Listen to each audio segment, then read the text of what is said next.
بسم اللہ الرحمن الرحیم۔ السلام علیکم۔ پرانے وقتوں کی بات ہے کہ ایک ملک پر ایک نیک دل بادشاہ حکومت کرتا تھا۔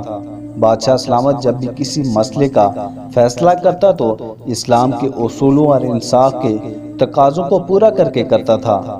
وہ بادشاہ نہ صرف انصاف پسند تھا بلکہ وہ اپنی عقلمندی میں بھی اپنی مثال آپ تھا۔ بادشاہ سلامت بہت سی جنگوں میں اپنے غداروں کو اپنی بہترین حکمت عملی کے ذریعے اس طرح شکست دیتا کہ بڑے بڑے جنگجو اس کے سامنے لڑکھڑا جاتے۔ بادشاہ سلامت کہتا کہ جو آدمی موت پر یقین رکھتا ہے اور اللہ کی اس سرزمین پر دوسروں کی مدد کے لیے جیتا ہے، اللہ تعالیٰ اس کو کبھی زندگی میں مایوس نہیں ہونے دیتا۔ ایک دن بادشاہ سلامت دربار میں بیٹھا تھا۔ بادشاہ نے دیکھا کہ گاؤں کے چند لوگ چار نوجوانوں کو پکڑ کر لا رہے ہیں۔ تو بادشاہ سلامت نے اپنے وزیر سے پوچھا کہ لوگ کیوں آ رہے ہیں اور ان نوجوانوں کو کیوں پکڑا ہوا ہے؟ وزیر نے جواب دیا، حضور یہ اپنی گزارش لے کر آپ کے پاس آ رہے ہیں۔ تو بادشاہ نے کہا کہ میں ان کی مدد ضرور کروں گا۔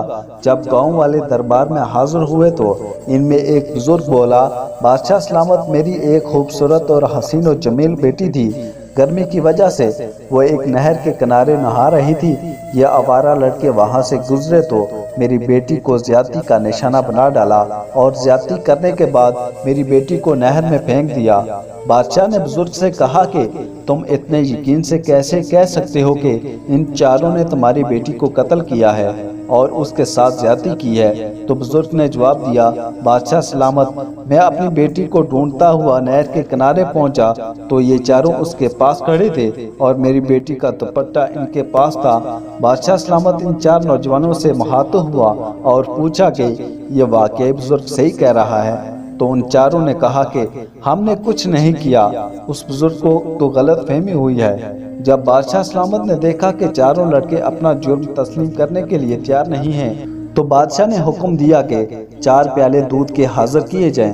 جب دودھ حاضر کیا گیا تو بادشاہ نے چاروں لڑکوں کو اپنے سامنے بٹھا دیا اور کہا کہ ان کو ایک ایک دودھ کا پیالہ دیا جائے۔ اس کے بعد بادشاہ ان چاروں سے مخاطب ہوا اور کہا کہ تم میں سے جو بھی مجرم ہوگا تو جب وہ دودھ پیے گا تو وہ دودھ اس کے معدے میں جا کر زہر بن جائے گا، کیونکہ یہ دودھ ایک بزرگ بابا کا پھونکا ہوا ہے اور وہ زہر اتنا زہریلا بن جائے گا کہ تم دوسرا سانس بھی نہیں لے پاؤ گے۔ 4 لڑکوں کے چہرے پر پریشانی کے آثار نظر آنے لگے۔ اس کے بعد بادشاہ نے جلاد کو کہا کہ جو لڑکا دودھ پینے میں مزاحمت کرے اس کی گردن اڑا دو۔ اب ان کے پاس 2 ہی راستے تھے، یا تو دودھ پیتے یا گردن تن سے جدا کرواتے۔ جب چاروں نے دیکھا کہ ہمارے پاس اب کوئی اور راستہ نہیں ہے تو ان میں سے 3 نے دودھ پی لیا، لیکن ایک کے ہاتھ کانپ رہے تھے اور اسی وقت دودھ اس کے ہاتھ سے گر گیا۔ تمام گاؤں والے اور دربار میں موجود درباری بڑے حیران ہوئے کہ بادشاہ اس دودھ سے کیسے ثابت کرے گا کہ ان چاروں میں کون مجرم ہے۔ جب دودھ کا پیالہ اس لڑکے کے ہاتھ سے گرا تو بادشاہ نے اپنے سپاہیوں کو حکم دیا کہ لڑکے کو پکڑ لو، صرف یہی لڑکا مجرم ہے۔ تمام درباری حیران ہوئے کہ بادشاہ نے کہا تھا کہ جو قاتل ہوگا وہ اس زہریلے دودھ سے مر جائے گا، لیکن یہ کیسے ہوا؟ تو بادشاہ نے کہا کہ یہ ایک عام گائے کا دودھ ہے اور کسی بزرگ کا پھونکا ہوا بھی نہیں ہے۔ یہ سب میں نے اس لیے کہا تھا کہ جو لڑکا قاتل ہوگا وہ یہ جانتے ہوئے کہ یہ دودھ اس کے لیے موت ثابت ہوگا وہ کبھی بھی اسے نہیں پیے گا، اور جو بے قصور تھے تو ان کے دل میں خوف نہیں تھا کیونکہ وہ جانتے تھے ہم بے قصور ہیں، اس لیے ان تینوں نے دودھ پی لیا۔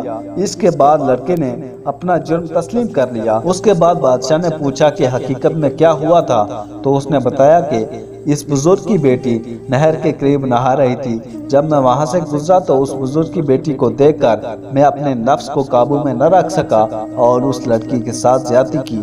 جب وہ بہت زیادہ چلانے لگی تو میں نے اسے نہر میں دھکا دے دیا اور پھر وہ وہی ڈوب کر مر گئی۔ لڑکی کی چیخ سن کر یہ تینوں بھاگتے ہوئے آئے، لیکن میں نے ان کو کہا کہ یہ ایک لڑکی ڈوب رہی تھی اور مدد کے لیے پکار رہی تھی، لیکن تمہارے آنے میں دیر ہو گئی اور اس لڑکی کا دوپٹہ میرے ہاتھ میں رہ گیا۔ یہ سب سن کر بادشاہ سلامت نے اس لڑکی کو پھانسی کا حکم دے دیا۔ پھر اس کے بعد اس بزرگ نے کہا، بادشاہ سلامت، جب تک آپ جیسے حاکم اس دنیا میں زندہ ہیں کوئی بھی غریب نہیں ہے۔